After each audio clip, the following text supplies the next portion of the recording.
do that. Some of you I already spoke to a while back, but really delighted that you were all here. We are 5 minutes into the call, so I think it's actually okay for us to get started. Again, sorry, I am having trouble with my voice. I caught this cold, which was supposed to be gone, but it seems like it's still lingering a little bit. So Michael, I don't know if your title has changed, so I'm going to speak from what I had last year. Has it changed? I think it's still the same. Still the same. Okay. I haven't checked. I haven't checked today with my boss, but yes, no, it's still the same. I'm afraid I'm a boring guy. I've been doing the same thing for the last roughly 20 years. Sure. I wasn't bored. So all of us, InnoLab, delighted that you are here. Again, some of you I spoke to in the past during the interview process, but really wonderful group, Michael. I think it's gonna go very well tonight as well. So a little bit about expectations. We have a Dr. Michael. Michael is the Chief Science Officer at Prudential. He founded a company in the past, so he has some experience in the startup world. Joined Prudential around 2016 from Silicon Valley. There's an organization there, Pivot Labs, where he built and led the data science discipline for that organization. His experience lies in the application of artificial intelligence methods to large-scale, multi-structured data sets, in particular, neural networks. So I know many of you who have played with data in different scenarios, trying to make sense out of them. That is not, that is a familiar path. He holds an MBA, a PhD in theoretical physics at the University of Cambridge, and is a fellow of the Royal Statistical Society. So, bisa you were supposed to send the assignment yesterday, but so can we go ahead and mute? Let's make sure we mute everyone else but the speaker.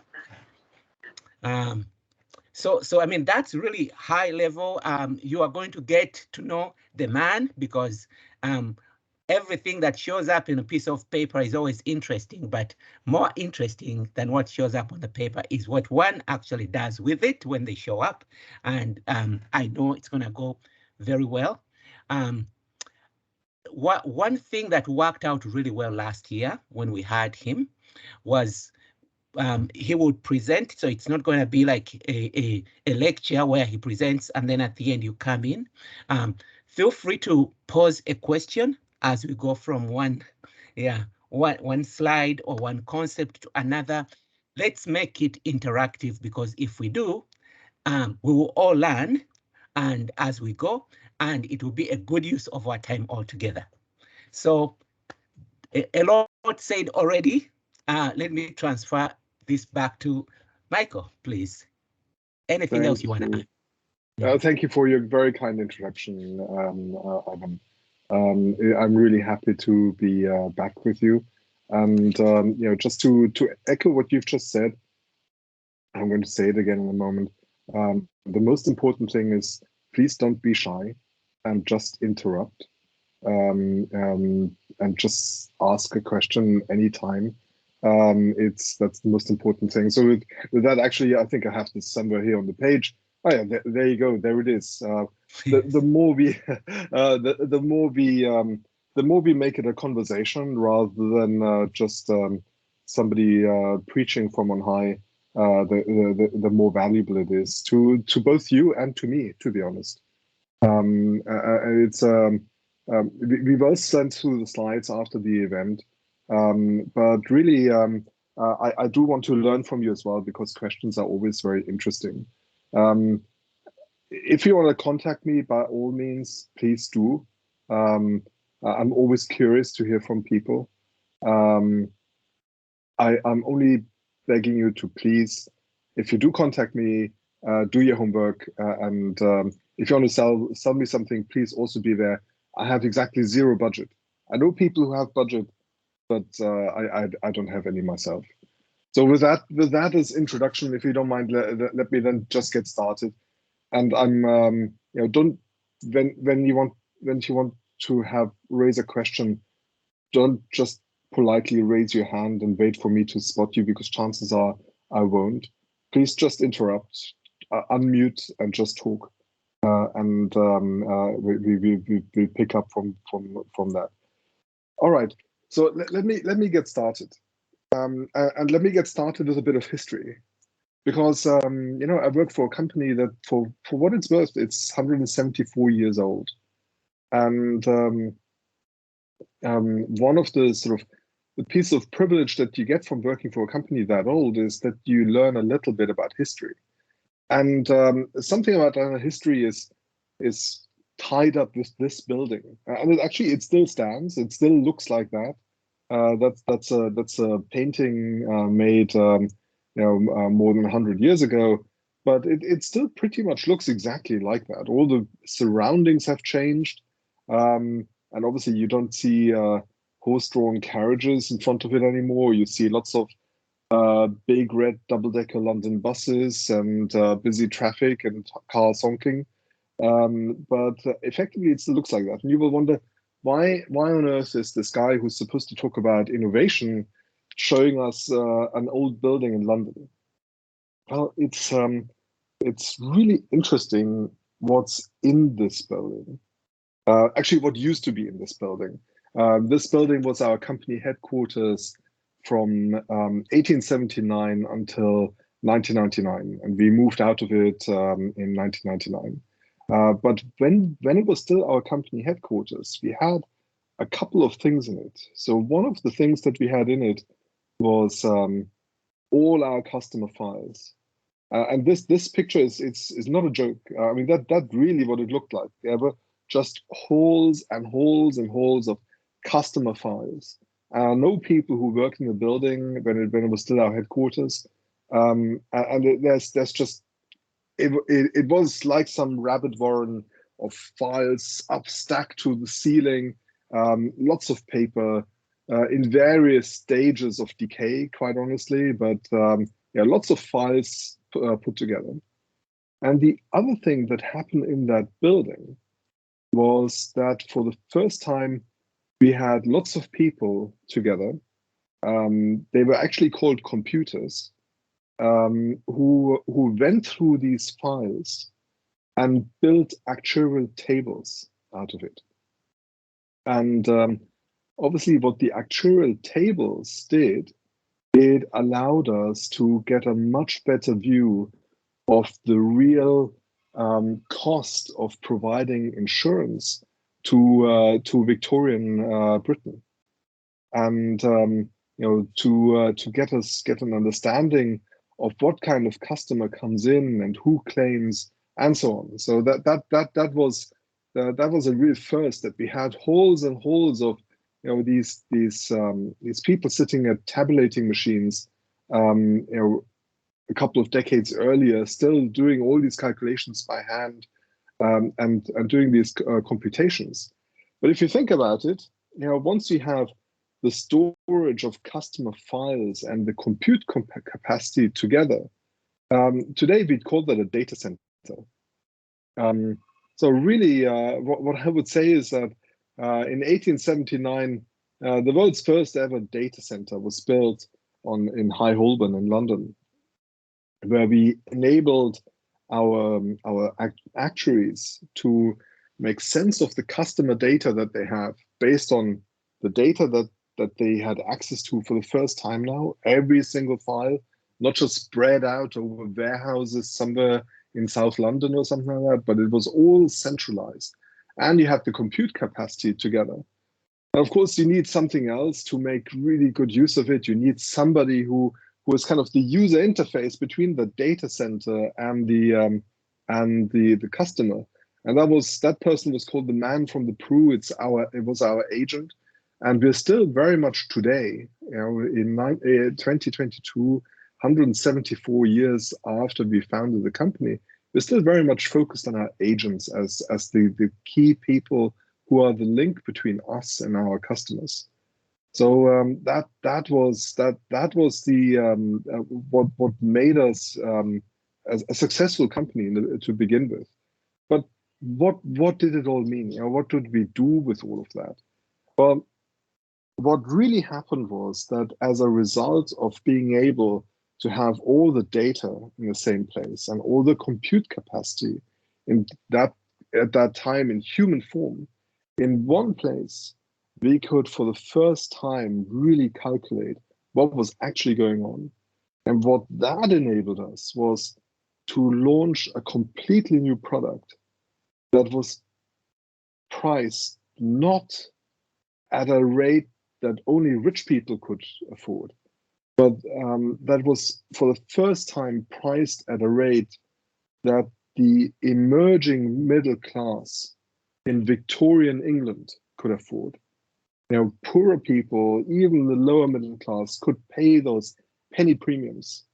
And the agent would collect those premiums on a weekly basis. The agent would go around and they would know where people live, and they would knock at the door and they would say, "I'm here to collect the premium." And that really enabled us to build a whole new product, not just for the well-off, but also for normal people in the street. And for the first time, really, that was able to bring a measure of financial security to the emerging middle class of Victorian England and beyond. Not just in the UK, but also as of the 1920s, we went to Asia. A couple of decades ago, we came to Africa. We're still comparatively small in Africa, but it is an important market for us. So that's really the ability to reason over the data that you have that changes the way you can do business. And just imagine you could go to a CEO today and say, "Let me build a data center.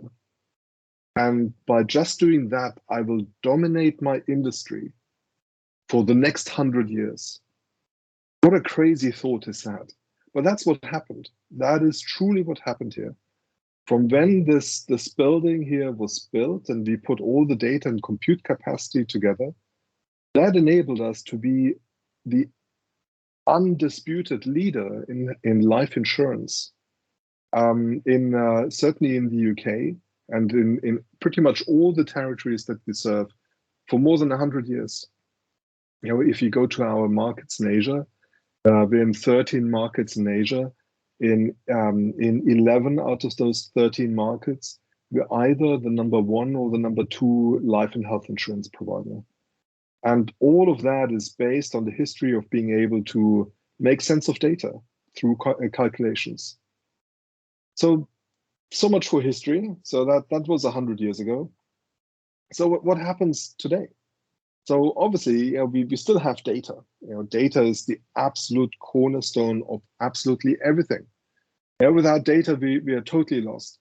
We must have data to be able to make sense of the world. Otherwise, we have nothing. But data, if you think about it, is of course not enough. In the same way as we had human computers in the past, we now have digital computers, and they're no longer tabulating. Now we try and use machine learning to make sense of the data that we have. We built machine learning models that help us understand our data. And because, as we said, data is the foundation of everything, but we don't understand it unless we have a model that can make sense of it. But if all we have is the data and the model, that's also not enough. We still need something like this dapper gentleman here that helps us interface into the data. And of course, these days, that's an app. So we launched an app about 2 or 3 years ago in Asia. We have about 30 million downloads now. So we have a lot of use out of it. We're serving our existing customers. We're onboarding new customers. So that's really the current state of Proof. It's no longer tied to a building in central London. It's now much more virtualized. It sits in the phone that sits in the pocket of your jacket or your trousers, wherever you put your phone. And really, what we want to do, of course, is we want to combine this to build some kind of user experience that's compelling for our users, for our customers. And ideally, if you're a Silicon Valley aficionado, you will say this is a frictionless user experience.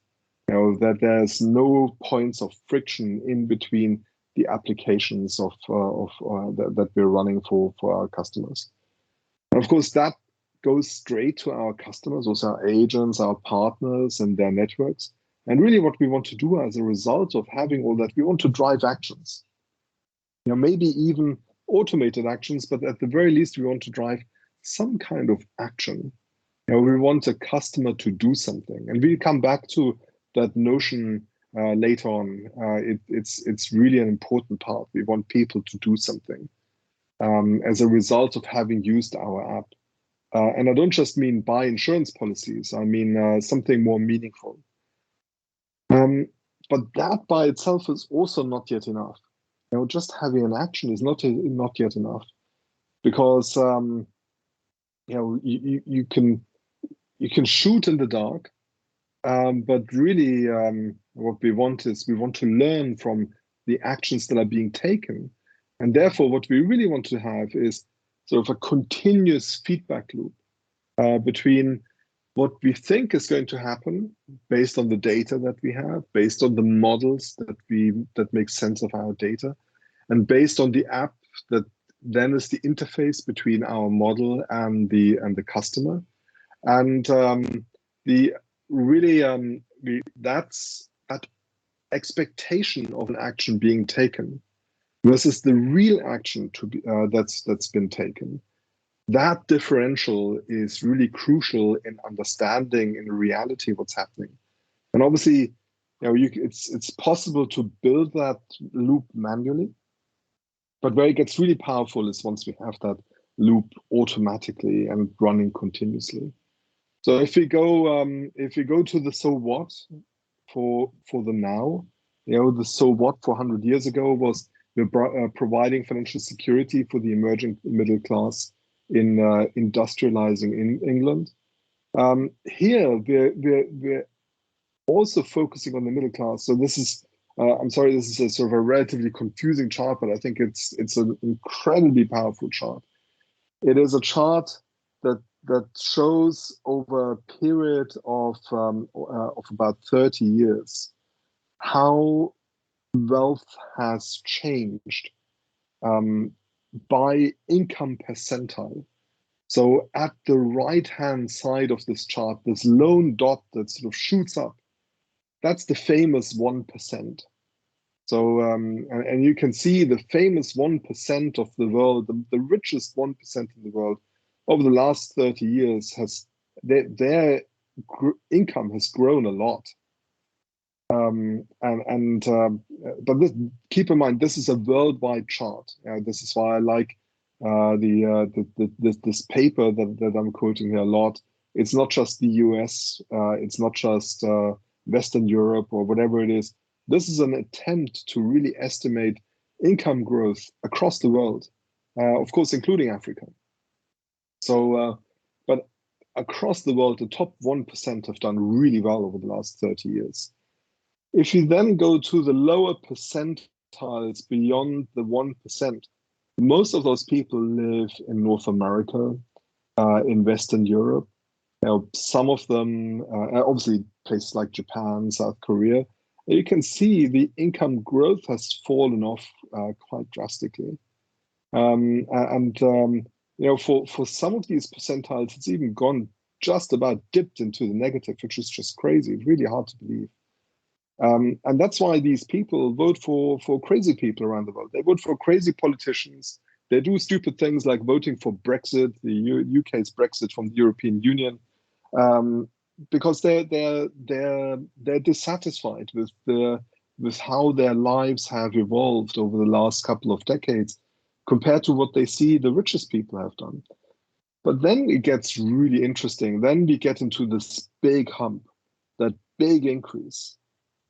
And what that represents is the improvement in income and therefore in living conditions of the middle classes around the world. You know, most of the people who sit in these percentiles here, into the, you know, in the sort of 40, 50, 60, 70 percentile, a lot of these people are the emerging middle class in Latin America, in Southeast Asia, in China, in India, and of course in Africa.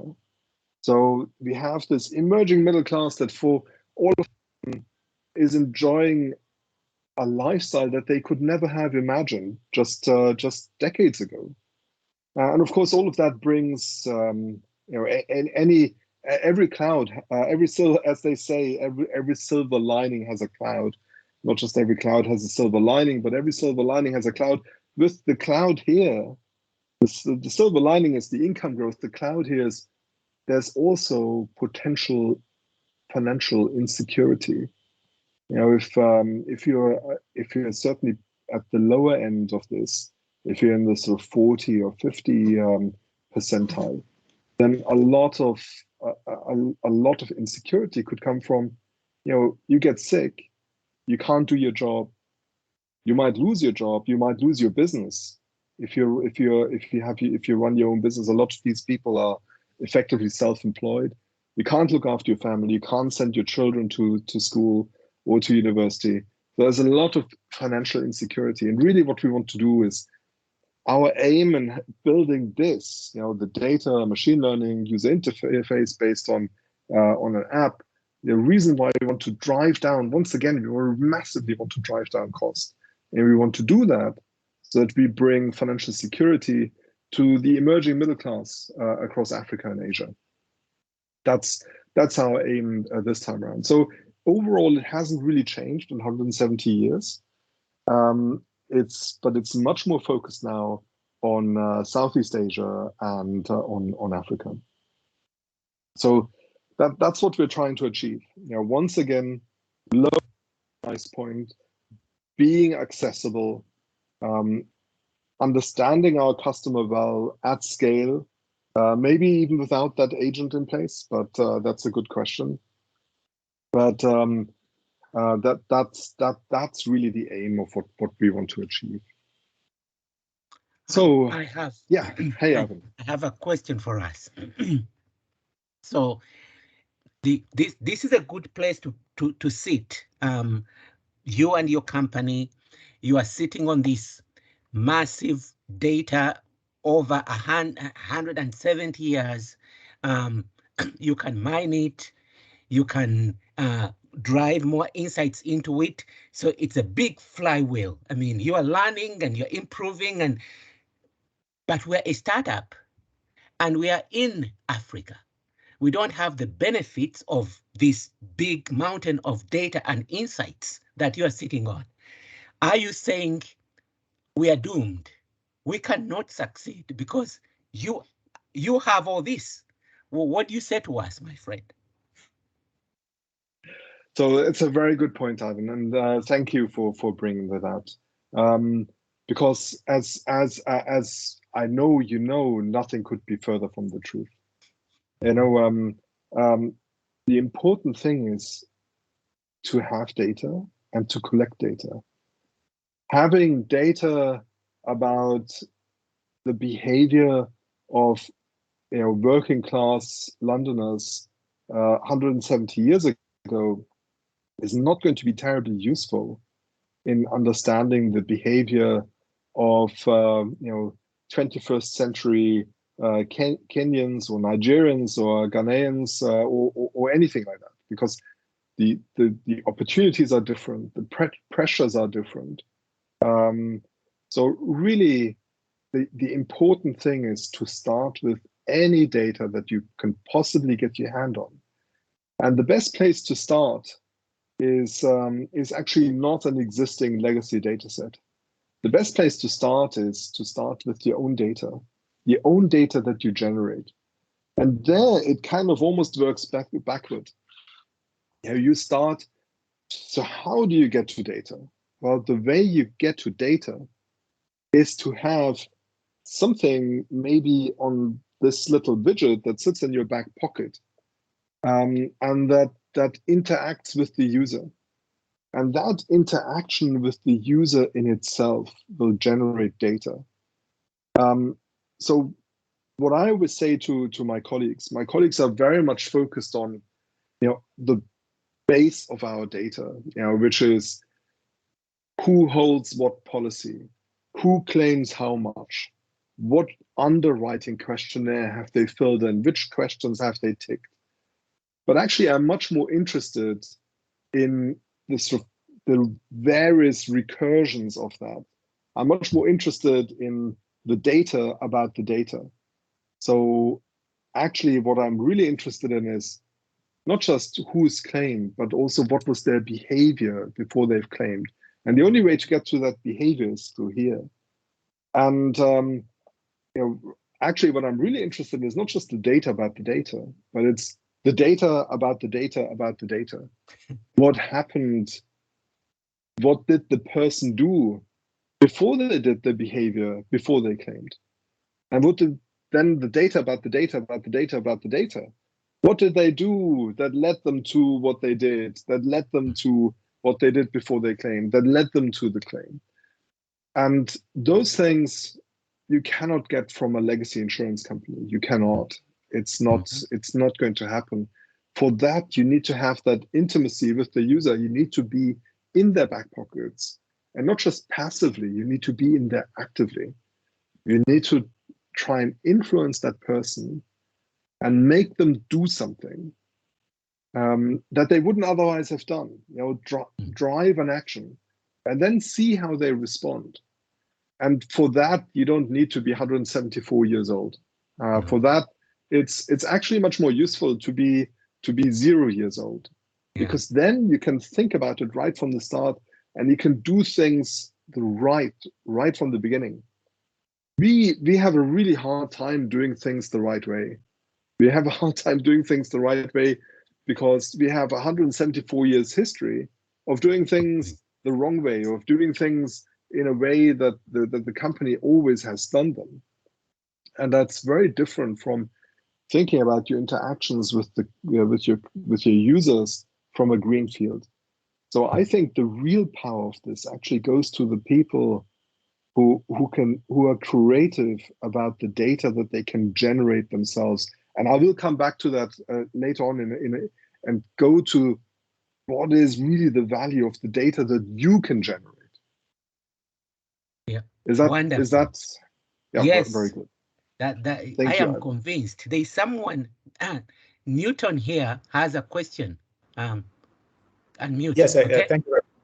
Yes, my question is about the data actually, because I want to believe, I think, I don't know if I'm correct, every industry will have a specific data they would like to collect in order to actually scale there for the industry. So with the insurance industry, what specific data are we looking at? What are those specificity that we have to collect when we are collecting our data?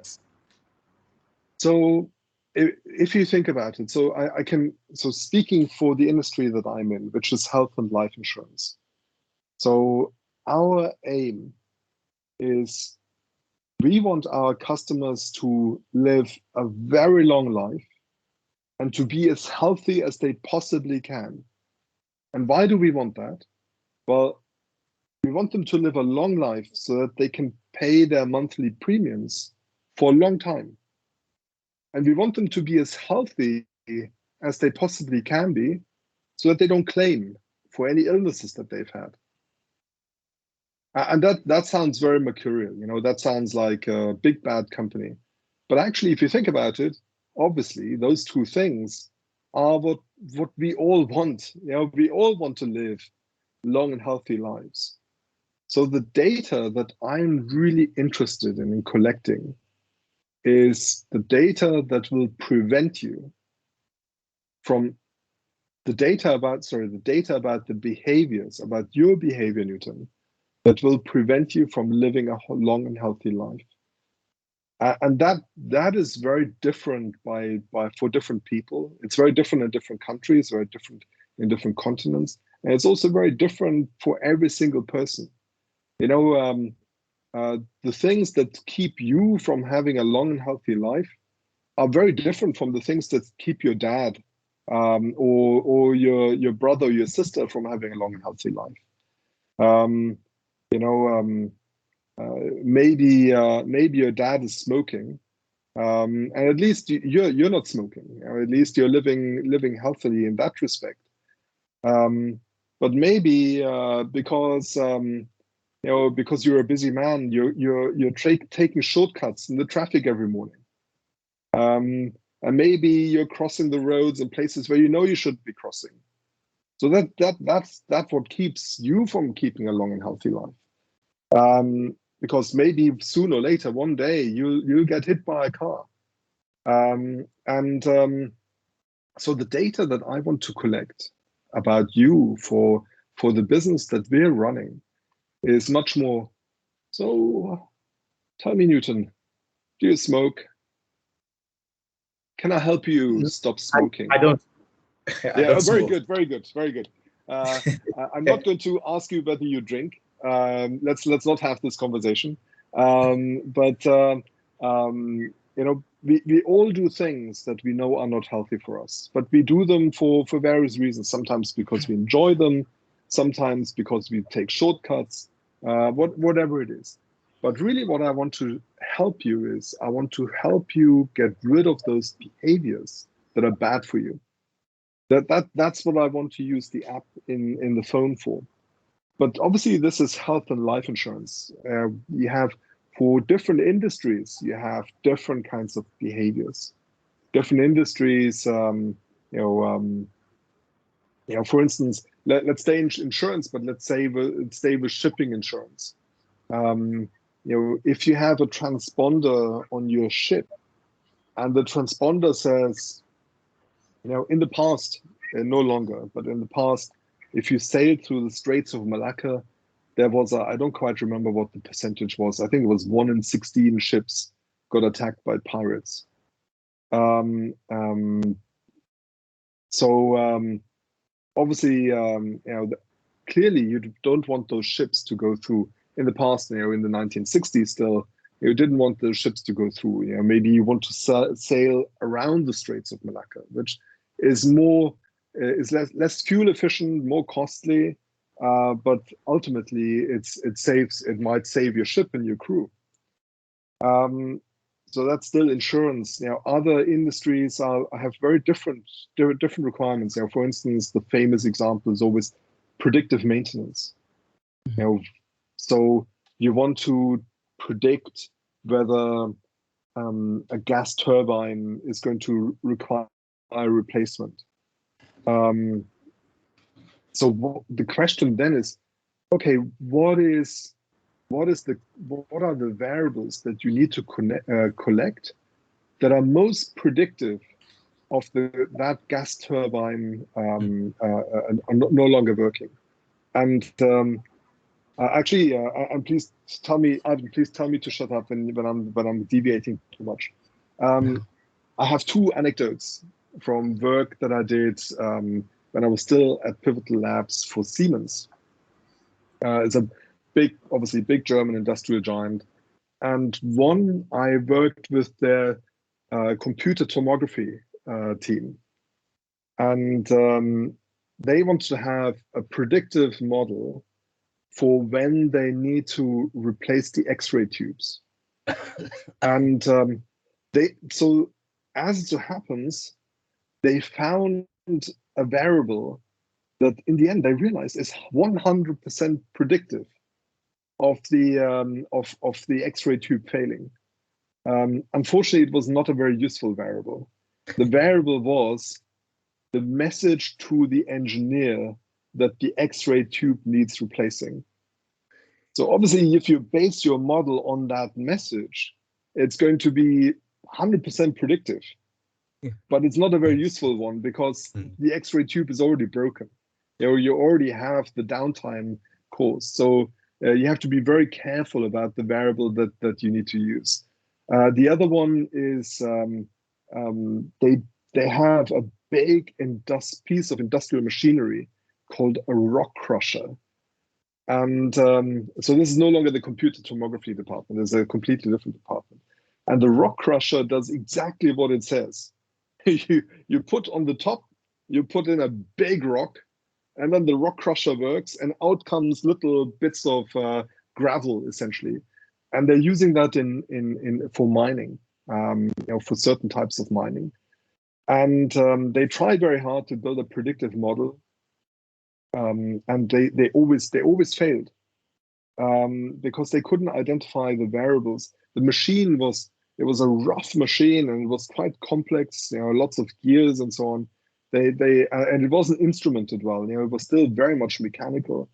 So instead of building a model to figure out whether the machine fails, and obviously you don't want it to fail because it's a big piece of machinery, you can't just send it in the post. It takes months to get spare parts and all these kind of things. So all they did was, instead of building a predictive model, the company decided wherever they sell a rock crusher, they will put a second rock crusher right next to it, so that they can take the spare parts for whatever has failed. So it depends on what your business problem is. So obviously, collecting the key variables that are predictive of the outcomes that you want to achieve is obviously crucial. Yeah. This is to me extremely fascinating, because kind of going back to your first example about health or life insurance, here. So when an agent comes and talks to me about life insurance, that person is not talking about health. They're not saying, Ivan, you need to be healthy. These are the things you need to do. They are basically telling me, you're gonna die. You could die anytime. And so for you to say that actually the data that you are interested in is not information about death, but it's more about life and staying healthy. That switch I think that's where the nugget for me is. It's not obvious, because all of us would, if I think about that simple model, I want to know what could kill this guy. So I'm looking at those things there, when I should really be looking at what are the things that need to happen to keep this guy healthy. And Yes. it's really the data about the data. And the further you go into that, the more it becomes really interesting. Absolutely, couldn't agree more. Thanks. 100% agreed. All right, let me move on, if you don't mind. Unless anybody wants to say something else, please do. So really what we want to do, so what we have to do is two very different things. Sorry. On the one hand, we need to try and run our traditional business. The agent, as Ivan just said, who goes to people and tells them they should be worried because they're about to die. But on the other hand, we also want to build this new business, this digital business, which does all the other things. It tries to look after people's health. And the two are very different. In the one, we sell traditional products to traditional channels. And in the other, we try and sell something that is natively digital. And figuring out for insurance what is natively digital is actually surprisingly hard. And we sell that through digital channels, our app, but not just exclusively our app. And in the traditional world, everybody will tell you in insurance that insurance is sold, not bought. Whenever you bought insurance, it's not because you woke up in the morning and you felt, oh, I really need some insurance here. Normally, somebody comes to you and tries to convince you that you need this. But on the digital side, we go, if we can talk to people digitally and pick the right moment in time for the right person with the right proposition and the right message, then we have a chance of turning this around, that insurance is bought, not sold. On the traditional side, we have, of course, our traditional processes. For instance, filling and underwriting forms and all these kind of things. On the digital side, we're trying to use data and machine learning and AI to replace those processes. So really, on the traditional side, the application of AI is very much for sort of step change, incremental change. Whereas on the digital side, AI is really to try and reinvent how we do insurance. So let me go to those two things. What we have here, the incremental versus the reinvention, or as I'm calling it here, tinkering with existing processes versus transforming those processes. So if you think about sort of typical process where you start and then there are many branch points and then maybe at some point you end up with the outcome that you were looking for. A lot of people think about sort of the Six Sigma type approach where you step by step, you try and reduce the failure points. But it's really quite manual and it's quite an effort. You need sort of skilled humans to go in, the Six Sigma black belts to do those things. Then people talk about automation, either with sort of brute force, a robotic process automation, where you then go in and say, okay, this whole thing here, I just take a whole branch of the process and I try and automate that.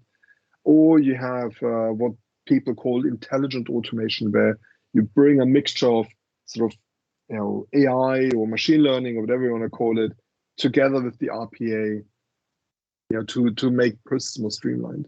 But really what we want to do, and of course, all of those three things require manual effort. This is not automated.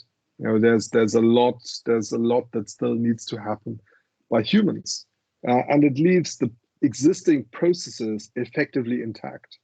So if your existing process is not very good, which a lot of our processes are not, quite frankly, they're not great. They work, but they're not great. If all we do is automate what exists, we're leaving a lot of not just money on the table, but also a lot of user experience improvement that we could achieve behind.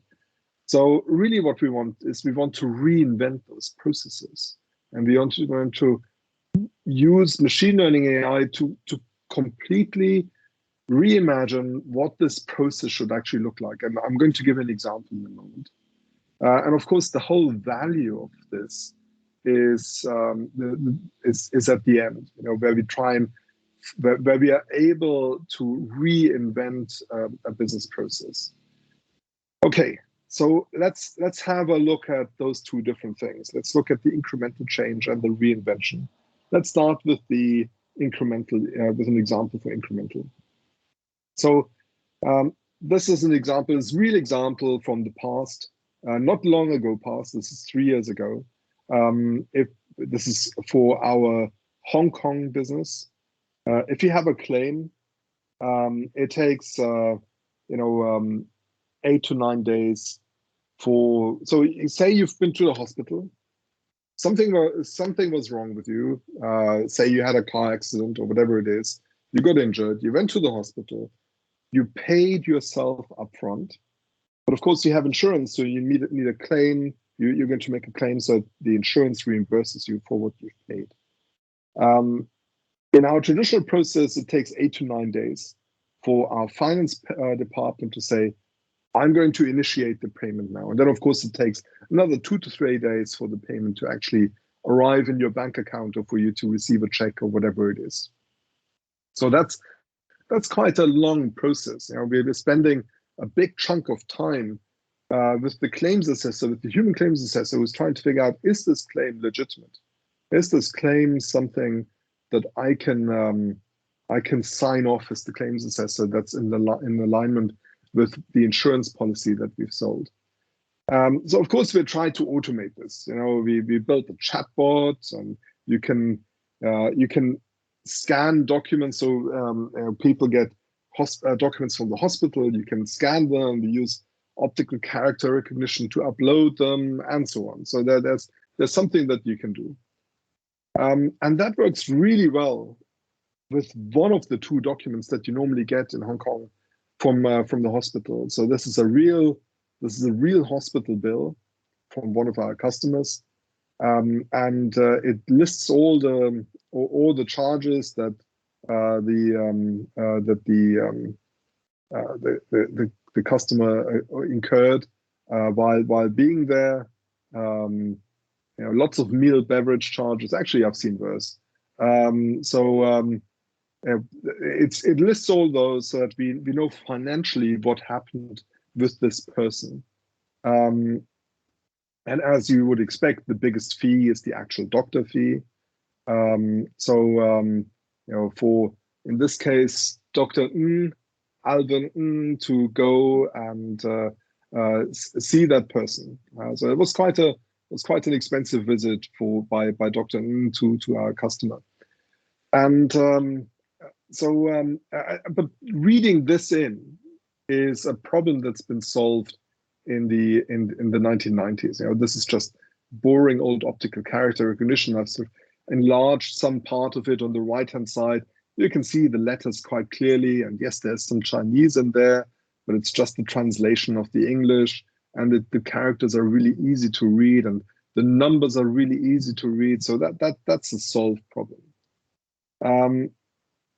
But in Hong Kong, in our Hong Kong business, the customer also gets a second form. And in the second form,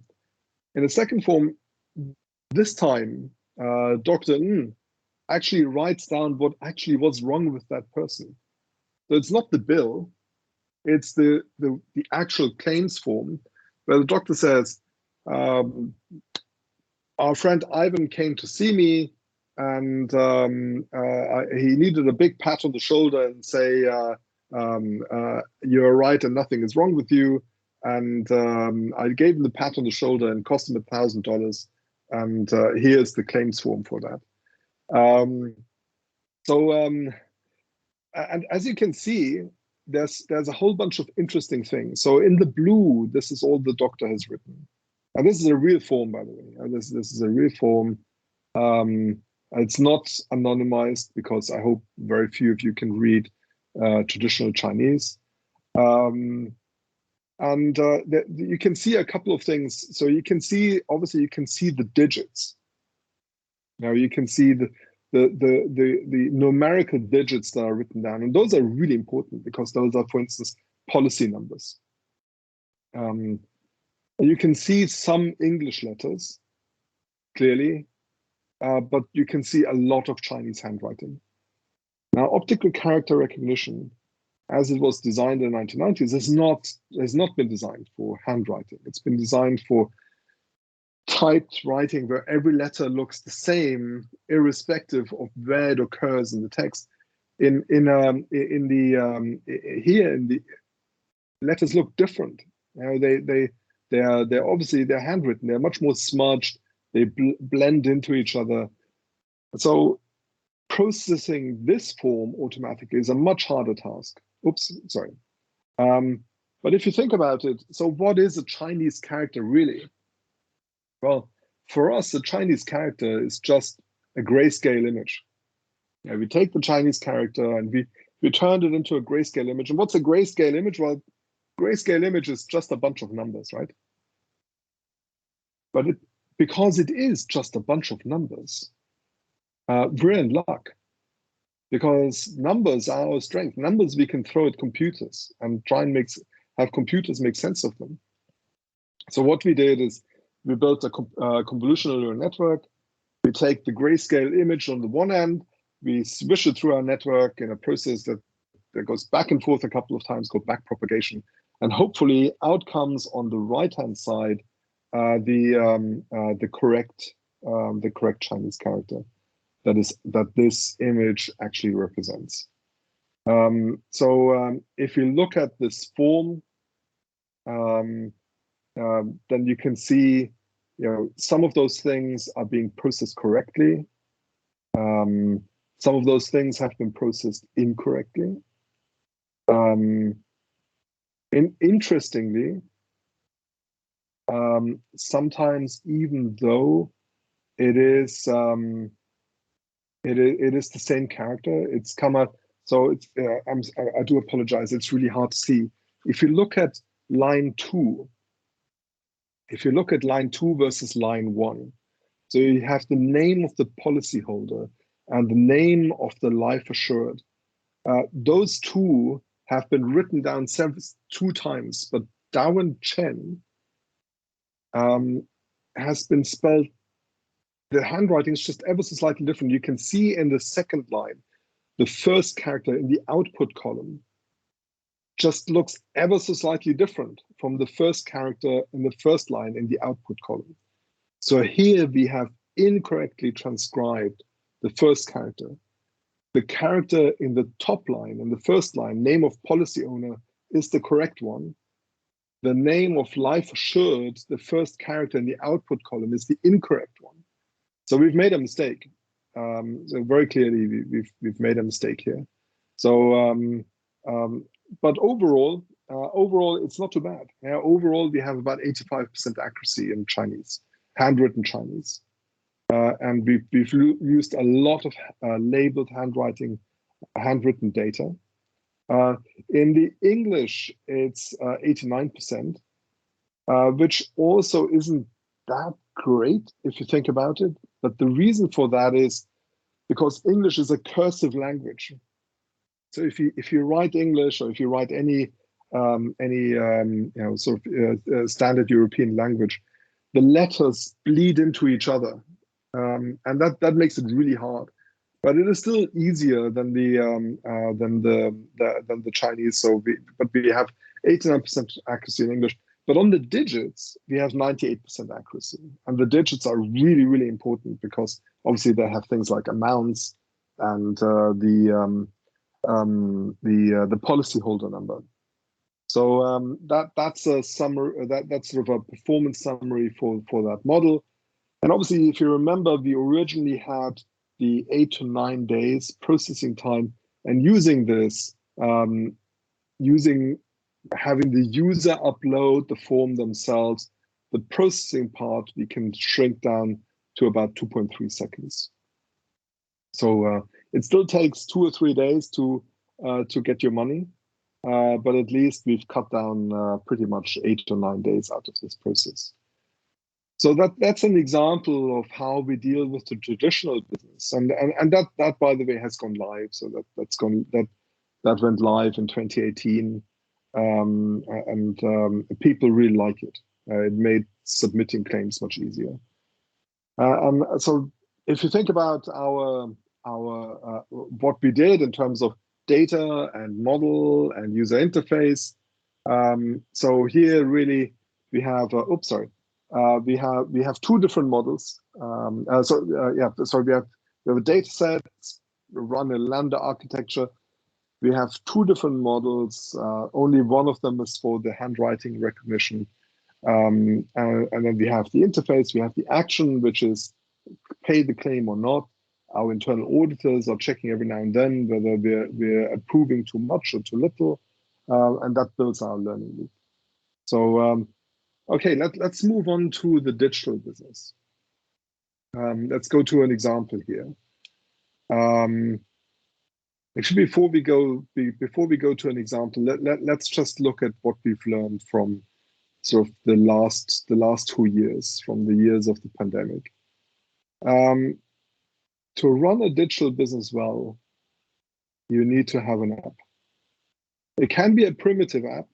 It can even just be something that sits as a messenger on Facebook, but you need to be, as it is here, in the hands of your customers. It doesn't matter whether it's WhatsApp or whether it's Facebook or whether it is a native app. That's actually not what's relevant. What's relevant really is you need to be in the hands of the customer. That's really important. For us, it's also another one of the learnings that we took away from those years is, oh, sorry, Ivan, did you want to say something? I saw your video just came up. Did you want to say something or ask a question or something like that? Sorry, not yet. I'm just okay. Yeah. Okay, very good. Just interrupt me. Don't be too polite, please. So The second lesson we learned was the human face is tremendously powerful. Really, we as humans are totally geared on recognizing human faces. And the more we can leverage that, the better it is for us. And the third thing is how we connect all the data silos. And insurance is a strange industry because we have a pricing department, and then we have an underwriting department, and then we have a claims department, and they never speak to each other. Maybe they speak to each other for drinks at company parties or something like that, but they never speak to each other professionally. And that's just crazy, because pricing and underwriting and claims are just three different sides of the same customer. There's just one customer. A customer buys a policy at a certain price or does not buy a policy at that price. And the underwriting questionnaire that they fill in hopefully means that there are certain things that they're not going to claim for. Ideally, they never claim for anything, as we've discussed earlier. But then we have the claims, and the claims are just the third instantiation of that same customer. So really, what's really tremendously important for us to connect those three data silos. They're human silos and they're data silos. And we need to connect all these three. If we run them as three separate departments in the future, we will fail. And again, Ivan, that's sort of to your point of, does all the fancy stuff that I'm sharing with you here, does that mean that it's just the big guns who will reap the gains of this kind of digital and data and machine learning revolution? Not at all. Because if you're a startup and you think about your customer, hopefully the data sets and the databases that you're building are centered around your customer and not centered around your legacy processes as they are for us. We're spending a lot of time and effort and sweat and tears, no blood yet. I hope it'll stay like that way. But a lot of pain and a lot of argument goes into connecting these three silos. If you're a startup, you would never start in the way that we did. It just wouldn't happen. But our mindset is still the 1879 big building on High Holborn in London mindset, where you had to store the data under certain criteria, and one set of data was just the pricing, and one set of data was all the underwriting forms, and one set of data was just the claims forms. And it took then the human computer to put these three things together. Whereas, and we've built databases, we've taken the filing cabinets and we've digitized them in the crudest form possible.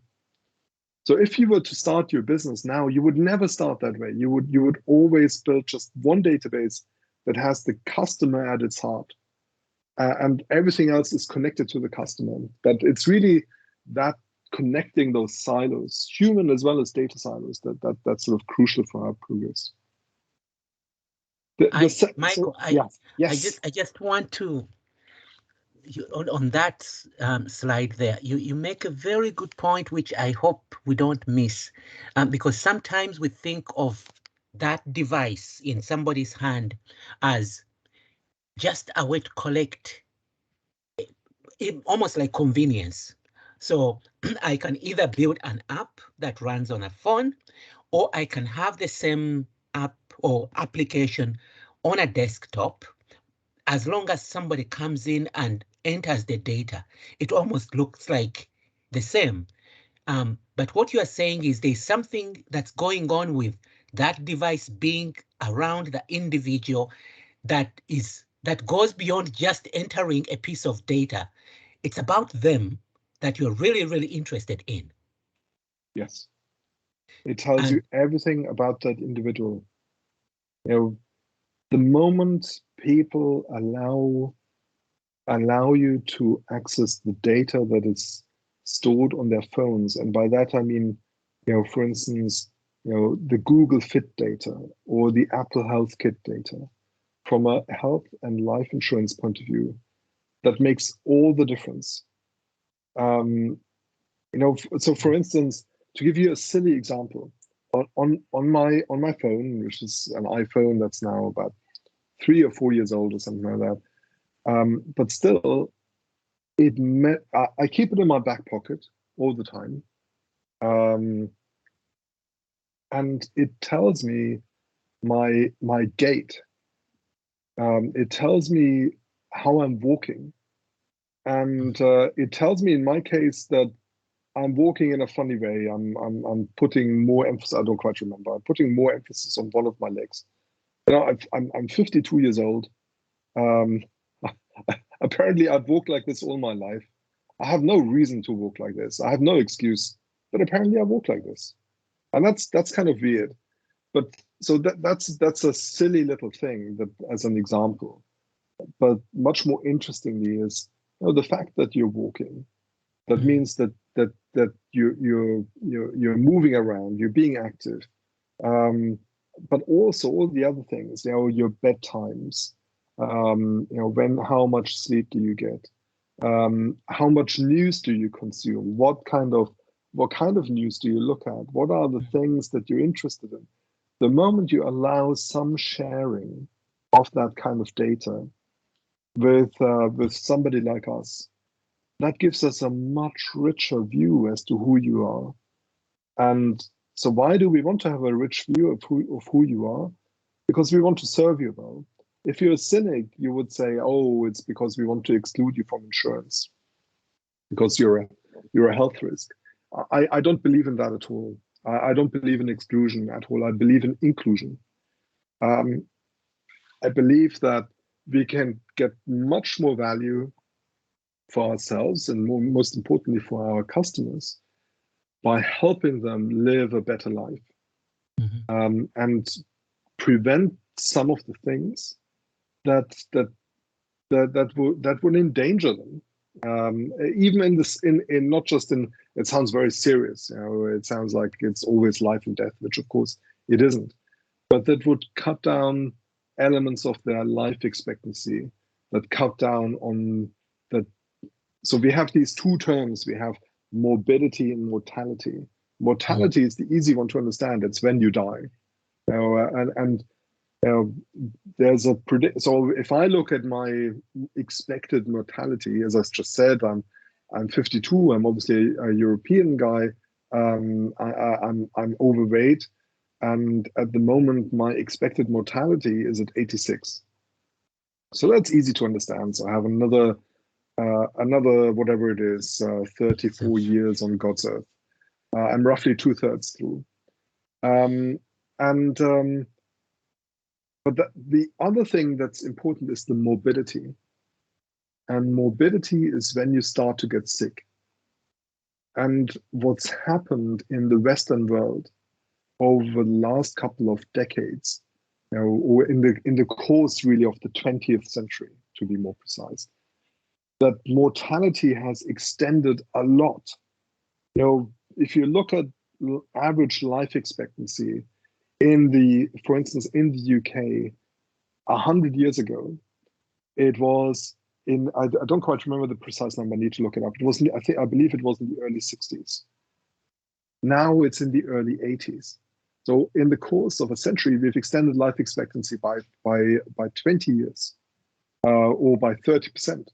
So that's a lot. That really is a lot. It's a huge extension of life expectancy.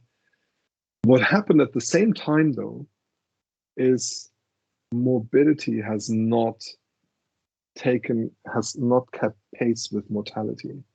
So people still are getting sick at around the same age. And a lot of what we've done is We've allowed people to live longer, but not longer and healthier.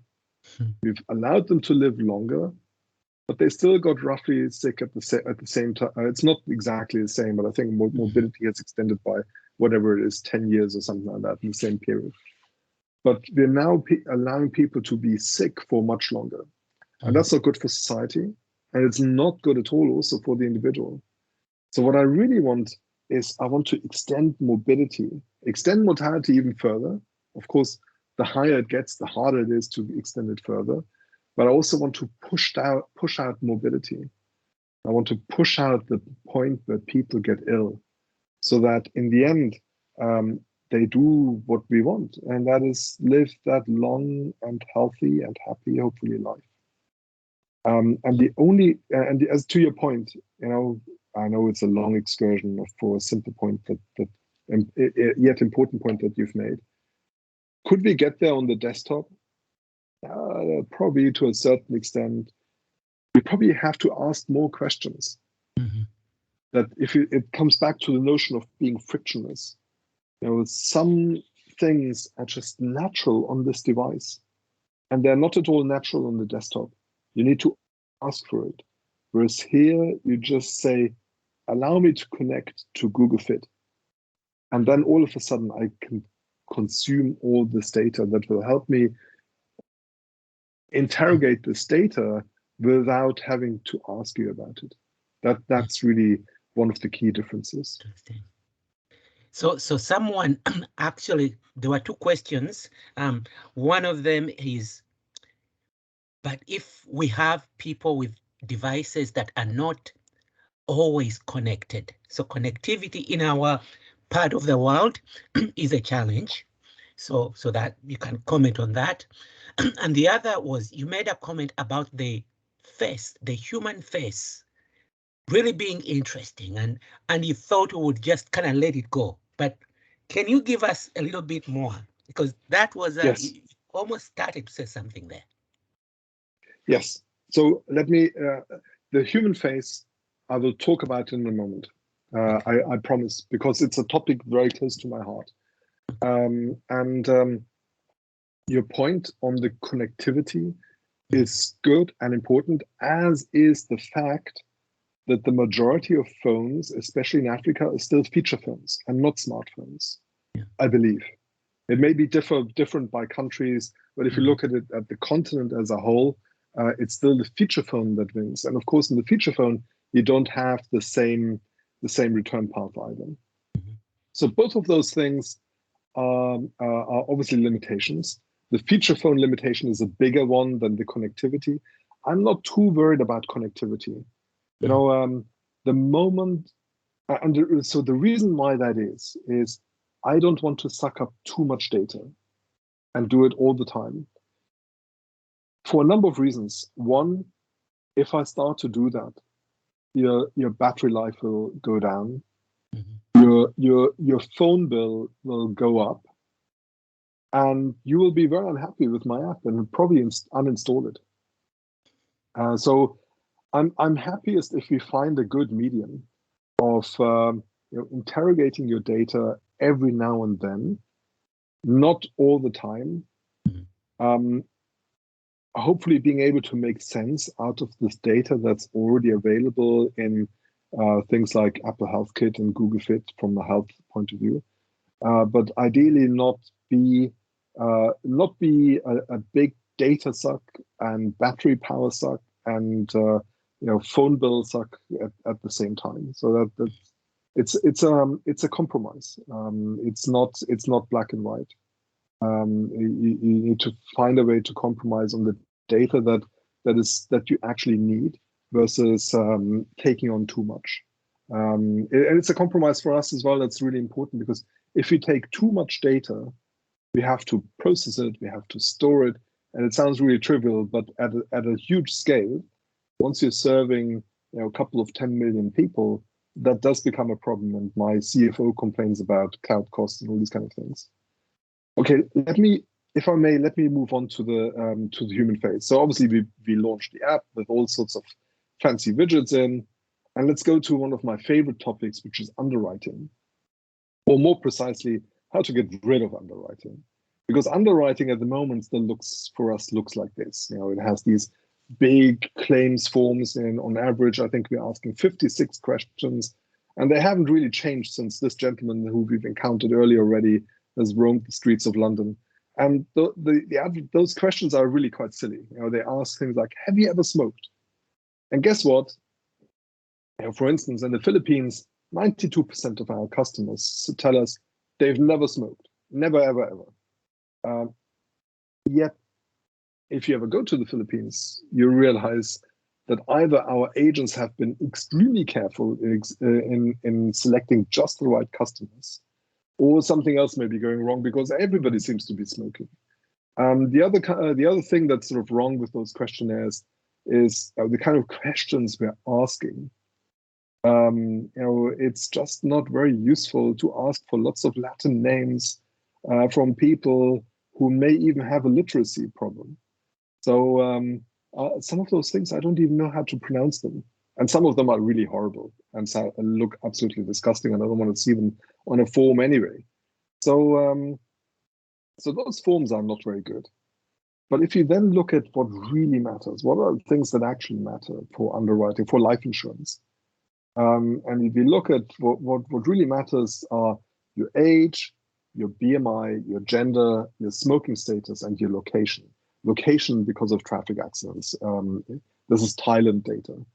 First and foremost, traffic accidents make the location important. So, but if you think about age, BMI, gender, maybe smoking status, definitely location, you can extract all these 5 things just from a selfie.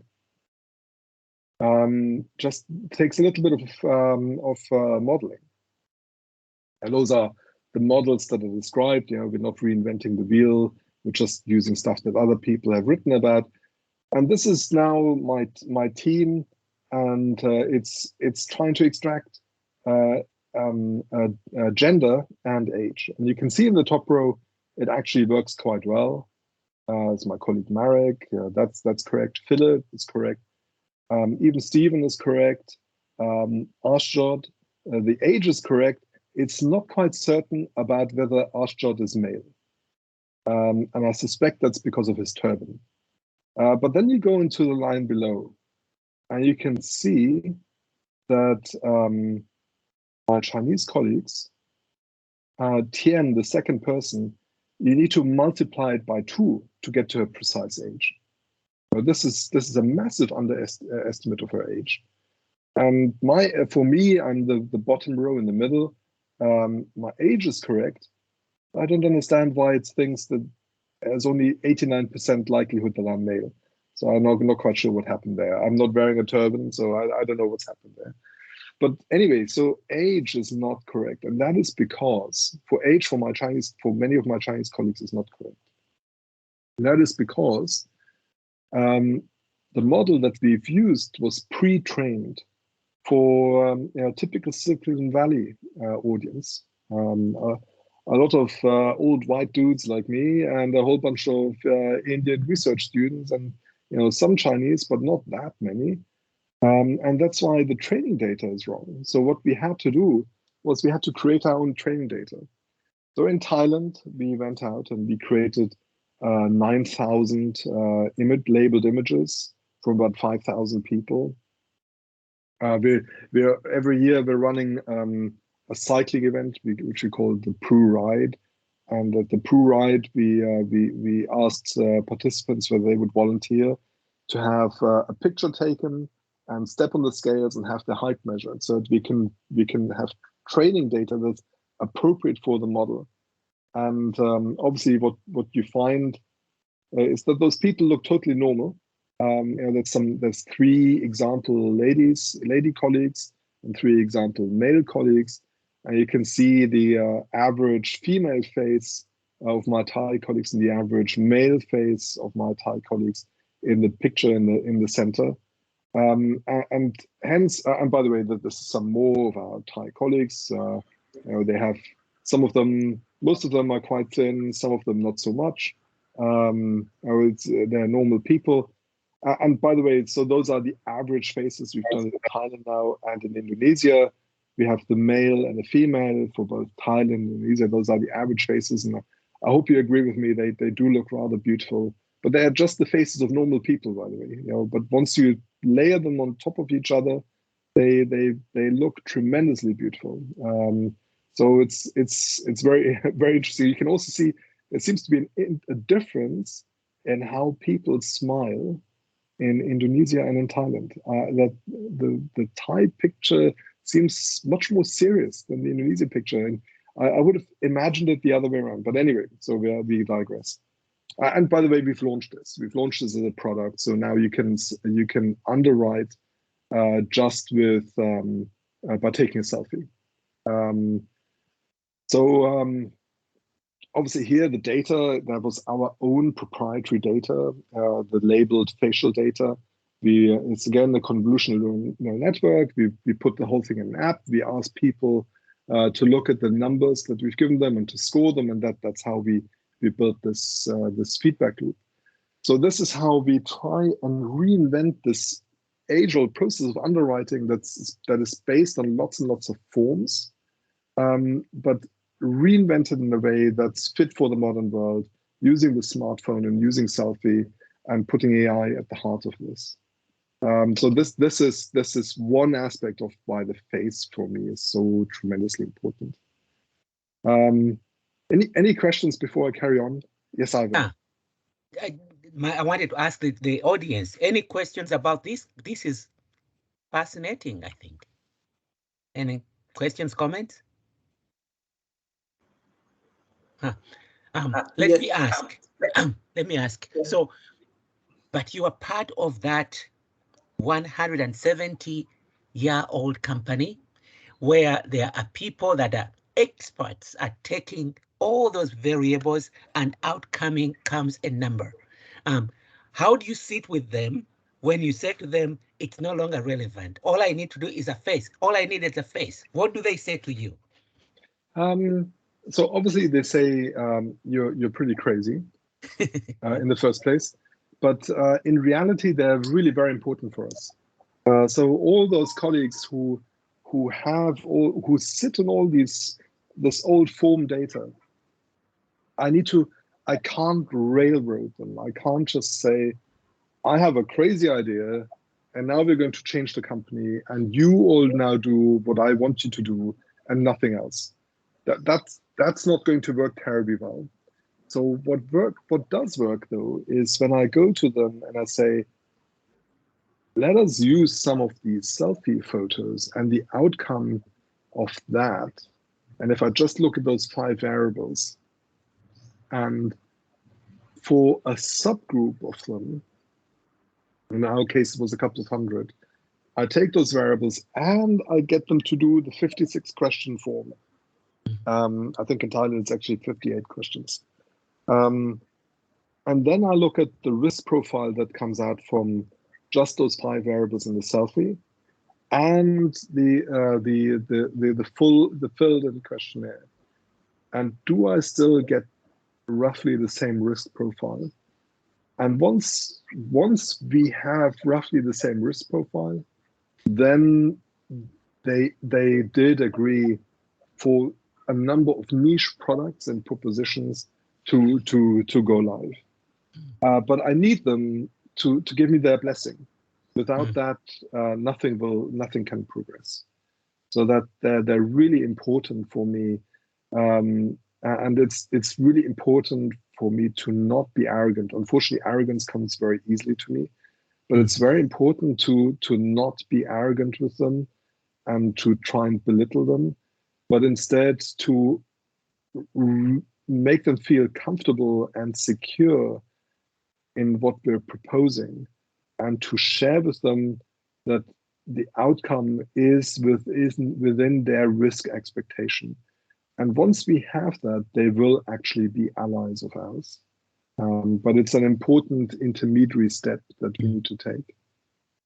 Okay, thanks. Anything else from anybody in the group? Was it Newton had a? Yes. My question is, basically on a reconciliation, like how can we reconcile this with probably communities in Africa where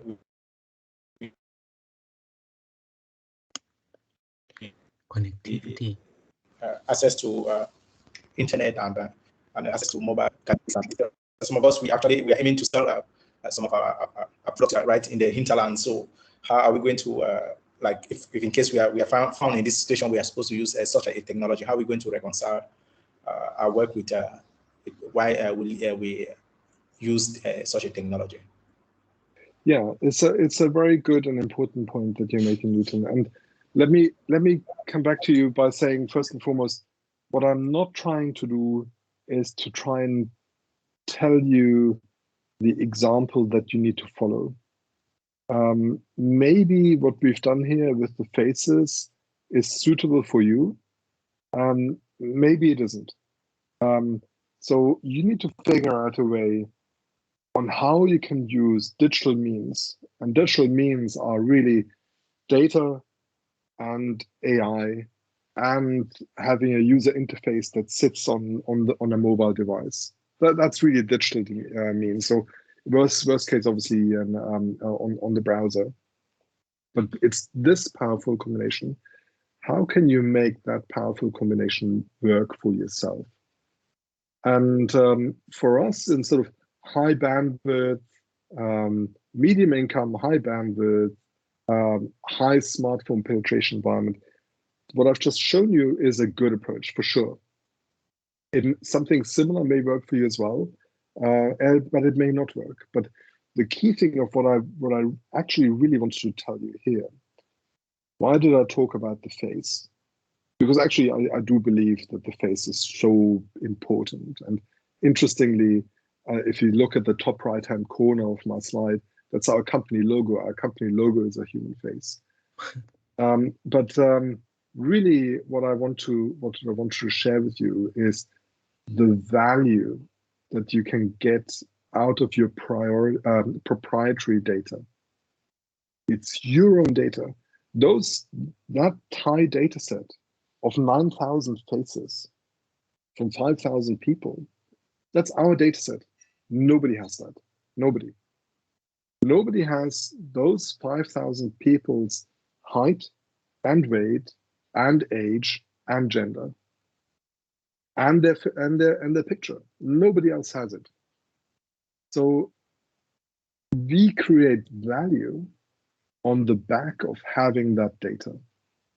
So what I'm asking you, Newton, is what is it for what you do where you can build your own proprietary data set that nobody else has? Or if other people have it, yours is better, yours is more detailed, yours is more appropriate. And what I want to warn you against is just taking the latest fad out of Silicon Valley, like that algorithm that I showed you with Amazon, because it got the ages wrong. And quite frankly, for wherever location that you're in, chances are the Silicon Valley standard model is not going to work anyway, especially when it comes to face recognition, because it's going to be trained on totally the wrong kind of faces. So you have an opportunity. So your duty, if you want, for lack of a better word, is to find your niche on data. What is the proprietary data that you can collect and that you can leverage for the benefits of yourself and your business and for your customers? What is that data set? And therefore, what are the kind of models that you can then connect to that? What are the kind of business ideas that you can connect to that? So that's really the question that I want to ask you. I can't tell you what data that is and which way you can, given all the connectivity issues and the high feature phone penetration still, that would work for you. But what I'm asking you really is, what is it that would work for you? And it requires a lot of thinking. But once you Once you've hit that, that's your business. That is the cornerstone of a successful business, because nobody else can do the same thing. Great. Okay. Thanks. Yeah, understood. Okay, let me. I think we still have time. Oh yeah, we still have time. So let me carry on, if you don't mind. Let me go to. So what does it really mean with the state of the art in AI? Yeah, really, what we're trying to do is we're going to try and take some kind of input, have a clever AI model, and produce some kind of output. That's what AI really is at its basics. So, for instance, there was a famous thing called ImageNet in 2012, where you have a couple of million labeled images. You take an input image. The model was a very deep convolutional neural network, and out comes the label, and it's a cat. And by the way, ImageNet has improved a lot since it was, and the accuracy is just tremendous now. It produces the original labels at an incredible accuracy. I've just shown you a very primitive example of the same thing, where we take Chinese handwriting, a much more shallow convolutional neural network, and out come the typed characters. So that's a much more primitive version of the famous ImageNet competition.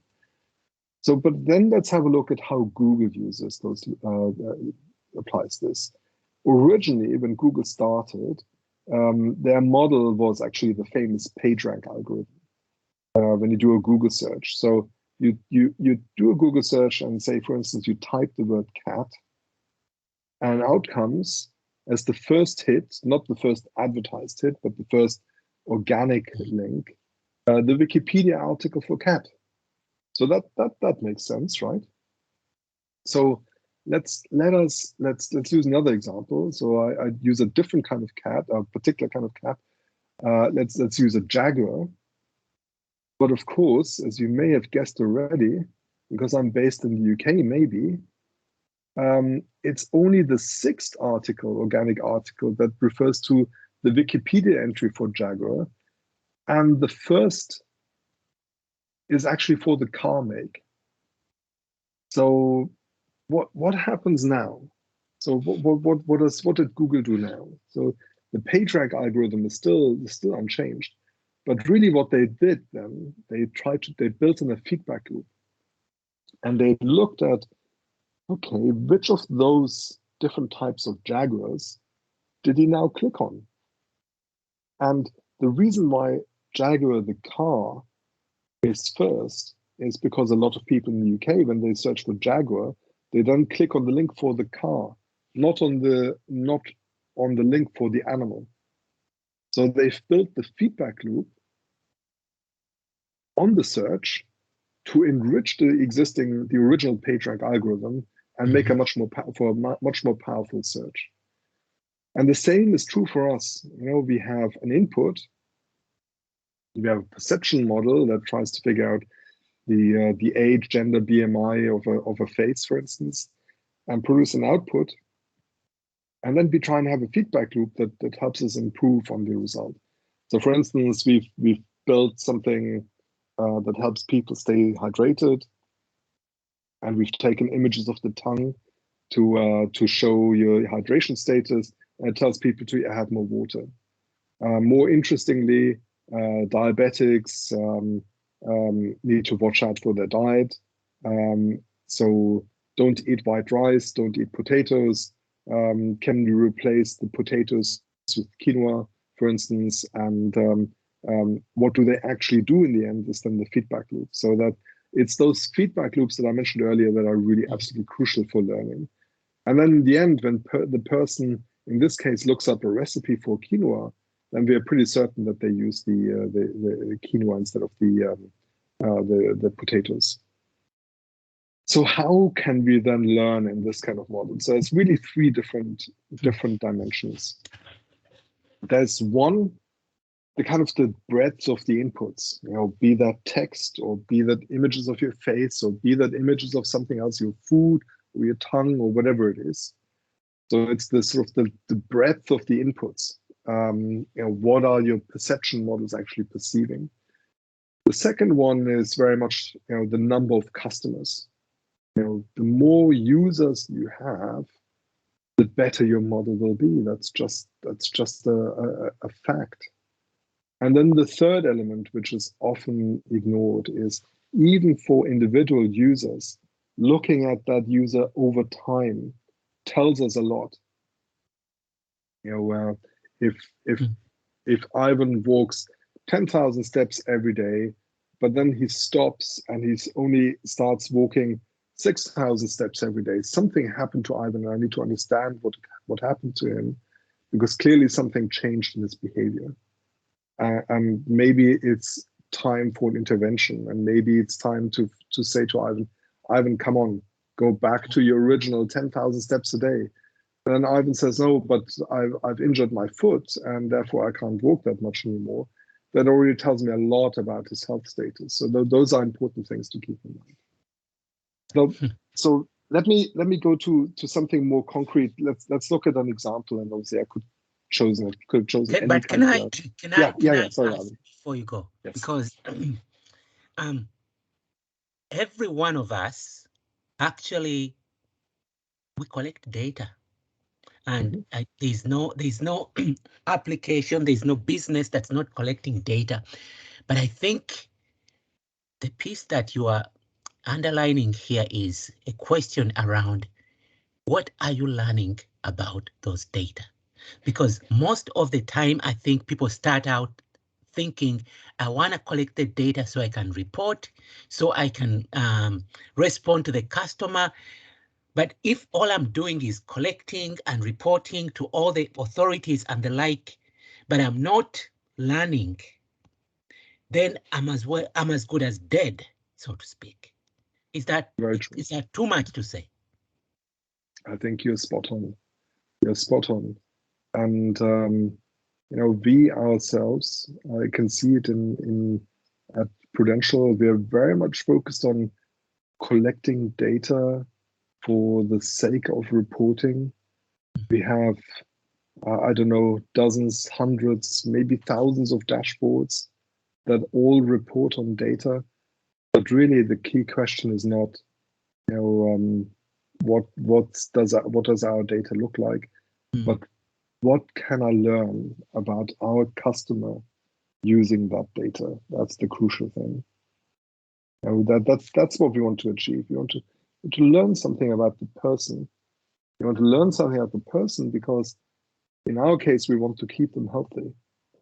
In other business examples, it's something different. But there's always a purpose that you have for wanting to be interested in your users. So let me finish off by just looking at sort of health data, and let's have a look at. I've chosen Ghana just for simplicity's sake, and it's actually really interesting. So why do people in Ghana die sooner than we think they should? And it's actually really interesting. So that's the difference between 2009 and 2019, which is when the latest data for the IHME, the Institute for Health Metrics and Evaluation at the University of Washington in Seattle, has collected. And if you're interested in health, please go and visit the IHME website, because it is such a treasure trove of information, of global health information. So it turns out a lot of why people die early, number one factor is malaria. So that's a really interesting one. Luckily, HIV/AIDS has gone down. Neonatal disorders, people dying in childbirth or children dying, that's luckily gone down. Respiratory infections have increased, so that's even before COVID. What's increased a lot is things like stroke and heart disease and diabetes. So those are interesting diseases because they are first world diseases. They are to do with having too much good food and not enough exercise. So welcome to the European lifestyle of sitting in front of a TV and not doing much, apart from eating lots of food that's bad for you. Hence you get diabetes, and hence you get heart disease and stroke. So those are definitely on the rise. So that I find really interesting because they relate, these causes of death relate to behaviors that I want to use this thing for, to prevent the underlying behavior from becoming an important factor in people's lives. So when I then look at the behaviors, and I look at sort of young adults and the things that they do, both males and females, that lead to early death, then you can see the first cause is the same for both. For the men, it is alcohol. That's the second, and only then do you have things like high blood pressure and high BMI. In other words, eating too much and not enough exercise. For women, high BMI and high blood pressure is second and third. So if I look at those kind of behaviors, even exposing yourself to air pollution is also a behavior. And you could argue, yeah, but that's not a very useful thing if you're telling me I'm exposing myself to air pollution, because air pollution is all around me. Okay, so then the question is, on your way to work, can you find a path that minimizes air pollution? Or are you wearing a face mask, which is obviously much more acceptable in times of COVID? But once COVID, I live in London. It seems that now that COVID is still actually not far from gone, but people have already given up on their face masks again. Yet the face masks are so powerful in preventing air pollution to come to our lungs and other pathogens to come to us. So, every single one of these items here relate to behaviors that we can influence. Hence, I want to have somehow encoded in this app. So if you think again about sort of input and model and output and the feedback loop, what are the feedback loops that we can build to change those behaviors?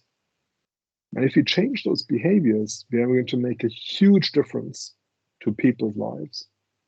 It's not just in Ghana, but it's everywhere else as well. And that's really the thought I want to leave you with. What are those feedback loops that you can build to change people's behaviors so that the outcomes that you want to achieve are actually being achieved? And that takes us to the end of my long lecture. It was a lecture in the end. Just keep in mind, we want to do two things: run our traditional business, build a new digital business, and all of that powered by the AI. Thank you, all of you. Thanks for listening, and thanks for your questions. Thank you so very much. Let me ask, before we let him go, any questions, any comments? I think someone has a comment or question, so I'll pause.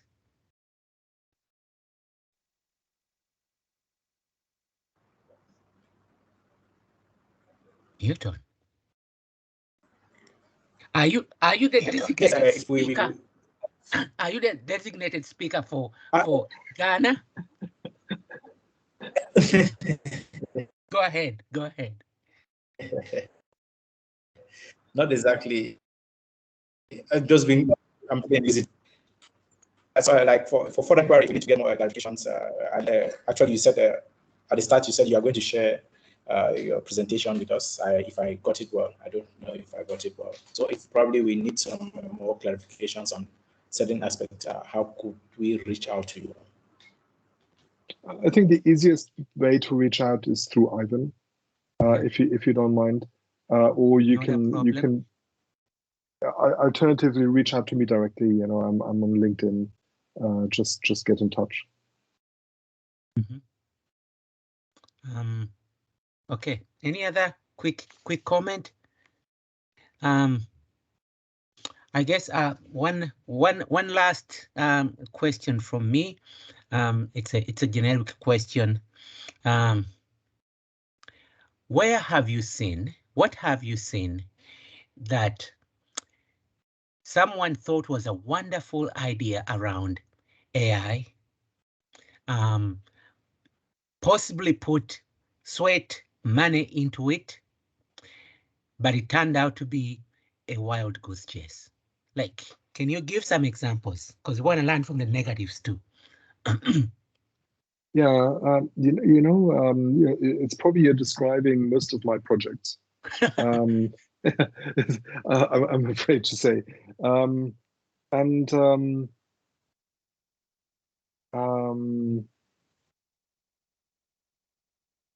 So why do some of my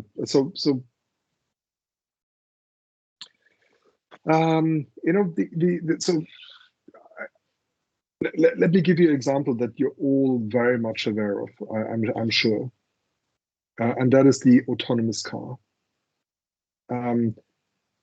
So the autonomous car really came. So there was a DARPA challenge, U.S. Defense Advanced Research Projects Agency, DARPA, had run a challenge for over a decade, called the whatever it was called. It was about driving a car autonomously through a stretch of desert. And every year, all the participants failed. Until in 2006, Sebastian Thrun from Stanford built a prototype that actually won the DARPA challenge. And everybody thought at that time that autonomous driving was just around the corner. And Sebastian then joined Google and co-founded what's now called Waymo, the Google autonomous driving business. But it's now 2022. It's 16 years later. How many autonomous cars have you seen in the streets of Nairobi or in the streets of Accra? Not many, I suspect. So what happened? Was that just nonsense? No, it wasn't. It was absolutely serious. The problem is the gulf between a convincing prototype and a real world customer facing implementation. And the gulf between those two is huge. You know, it's very, very easy to use machine learning to give a very convincing prototype. It's very, very hard to have something that works all day long, every day, with every single customer. That's the difference. And is it a wild goose chase? It's a wild goose chase, Alvin, if you can't bridge those two.